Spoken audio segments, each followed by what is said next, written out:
Nizamabad MLA Ganesh Gupta పుట్టినరోజు వేడుకలు వాసవి సేవా కేంద్రంలో ఆర్యవైశ్య సంఘం ఆధ్వర్యంలో ఘనంగా నిర్వహించారు. ఈ వేడుకల్లో రాష్ట్ర మంత్రి సిహెచ్ మల్లారెడ్డి ముఖ్య అతిథిగా పాల్గొన్నారు.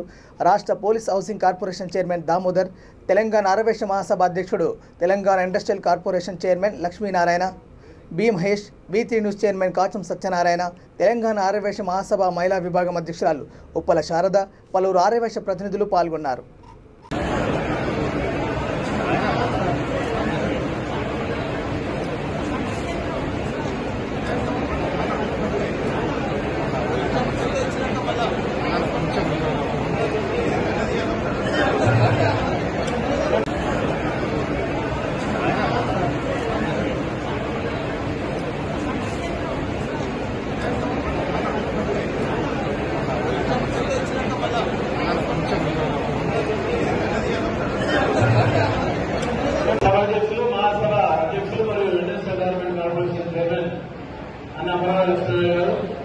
మరి ఈనాటి బర్త్డే మ్యాచ్ తెలంగాణ ఉద్యమ సహకార మిత్రులు దిగాల గణేష్ గుప్తా గారికి ప్రధానంగా వైశ్య వికాస సమితి తరఫున మిత్రుల విచారణ తరఫున జన్మదిన శుభాకాంక్షలు తెలుసు.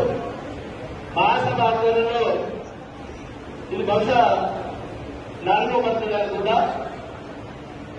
ఫస్ట్ ఎమ్మెల్యే అయిన తర్వాత మహాసభ వెలుగులు చేస్తాం. దాని తర్వాత సేవా కేంద్రంలో, దాని తర్వాత జలదృశ్యంలో, జలగల ఇది 4వ బర్త్డే అనుకుంటా. 18 కరోనాలో నేపథ్యంలో బర్త్డే చేయలేదు. మరి ఈ రకంగా కాకుండా ఒకవేళ జనరల్ ఎలక్షన్స్ కనుక ఆన్ టైం వస్తే పెద్ద ఎత్తున ఒక నినాదాలోనే లేదంటే ఎన్ని చేయడంలో పెద్ద ఎత్తున చేసి ఒక గౌరవప్రదమైనటువంటి సమాచార ఏకైక శాసనసభ్యులు కాదు, తనతో పాటు ఒక 10 మందిని చట్టసభలకు తీసుకుపోయే విధంగా చేసే విధంగా మన శ్రద్ధను చూపిస్తే బాగుంటుందని చెప్తూ పేద పిల్లలకు కానీ, పేద ప్రజలకు కానీ, కరోనా టైంలో కానీ మొన్న వాళ్ళ నాయన చనిపోయినప్పుడు అంతే ఉన్నా వాళ్ళ ఫాదర్ పేరు మీద కూడా పెద్ద పెద్ద ఎత్తున కూడా చేసేది, ఇంకా చేస్తాడు కూడా. మంచి దయగుణం ఉన్న మనిషి, ప్రేమ మనిషి.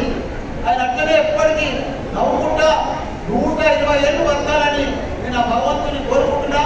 ఎందుకంటే మంచి సక్సెస్ఫుల్ మనిషి, ఏ పని చేసినా పర్ఫెక్ట్ గా నవ్వుకుంటే చేస్తాడు, మంచిగా చేస్తాడు, ఇంకా బాగా చేయాలి. ఏది ఏమైనా ఆయన నన్ను పిలిచినందుకు చాలా చాలా ధన్యవాదాలు. మంచిగా ఆయన కేక్ కట్ చేసి మంచిగా ఇదంతా కూడా నా వెజిటేరియన్ భోజనమా, నా భోజనం